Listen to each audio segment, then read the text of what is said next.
আমরা সর্বোচ্চ কঠোর শাস্তি চাই। এখানে এত বড় নৃশংস ঘটনা যেন বাংলাদেশে আর না হয়।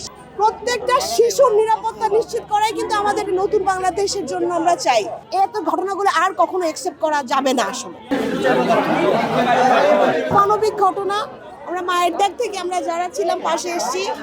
আমরা আমার বাবা মা অত্যন্ত ভালো মানুষ এবং তারা মানে পারিবারিক দারিদ্রতার মধ্যেও এত সুন্দরভাবে একটা সন্তানকে গড়ে তুলেছে। এই সন্তানটা এবং কত ভালো ছাত্র, তার ম্যাডাম, এই যে তার টিচার আমাদের সাথে, তারা হচ্ছে মানে আমরা যখন এই স্বপ্নটাকে গড়ে তুলি এবং এইরকম বিভৎস হয়ে মানে আমরা আসলে এটা মেনে নিতে পারি না। আমার মনে হয় না বাংলাদেশের কোনো মা গত রাত্রে ঘুমাতে পেরেছে, আমরা পারিনি। আমরা সর্বোচ্চ কঠোর শাস্তি চাই এখানে, এবং এটা আমি জানি আমাদের আইনমন্ত্রী অলরেডি বলেছেন, প্রধানমন্ত্রীর পক্ষ থেকেও এটা বলা হচ্ছে যে এইখানে দৃষ্টান্তমূলক শাস্তি হবে। প্রশাসন যারা এসছেন এখানে তারাও নিশ্চিত করে গেছেন, এবং এত বড় নৃশংস ঘটনা যেন বাংলাদেশে আর না হয়।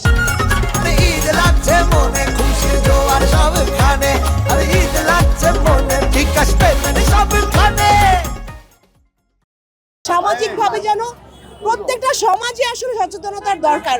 আমার বিল্ডিং এ কারা থাকছে, আমাদের বিল্ডিং এ এই মানুষগুলা কেমন, এই জিনিসগুলো জানাও দরকার। যেইখানে যেই গ্যারেজে কাজ করে, এই গ্যারেজটাতে আসলে কি কাজ করতো, এই জিনিসগুলো ওনাদের পক্ষ থেকে, যে বাবা মার পক্ষ থেকে সবকিছু আসলে যেন আমরা বৃত্তান্তটা বের করতে পারি, এটাই তাদের দাবি। তাদের পাশে আমরা সর্বাত্মক থাকবো। প্রত্যেকটা শিশুর নিরাপত্তা নিশ্চিত করাই কিন্তু আমাদের নতুন বাংলাদেশের জন্য আমরা চাই।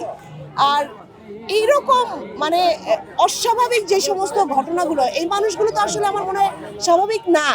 তো এই সমস্ত মানুষজন আসলে এই সমাজে যেখানে আছে, যে বাড়িতে আছে, মহল্লে আছে, আমার মনে হয় এইটা সচেতনতাটা আনা উচিত। এত ঘটনাগুলো আর কখনো অ্যাকসেপ্ট করা যাবে না। আসলে আমাদের পক্ষ থেকে এটাই, কঠোর শাস্তি নিশ্চিত করতে হবে এরকম বাবা মা, আমাদের মতো যারা বাবা আছে তাদের জন্য।